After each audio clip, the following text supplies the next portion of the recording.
Phone করেছে? মায়ের নিশ্চয়ই মনে আছে আজকে আমার জন্মদিন। হ্যাঁ মা বলো।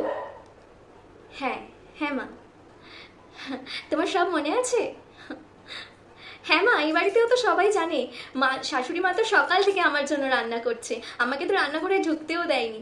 আর ও তো বাজারে গিয়ে সেই সকাল থেকে বসে আছে, আমি কি খেতে ভালোবাসি না ভালোবাসি সব নিয়ে আসছে। হ্যাঁ মা, হ্যাঁ হ্যাঁ, ঠিক আছে। না মা, আজকে আর যাবো না, আমি কালকে গিয়ে তোমার সাথে দেখা করে আসবো। ঠিক আছে মা। মাকে তো বলে দিলাম, এই বাড়িতে সবাই জানে। সকাল থেকে তো এখনো অবধি কেউ উইশ করেনি আমাকে। কি জানি কারোর মনে আছে কি না আজকে জন্মদিন আমার।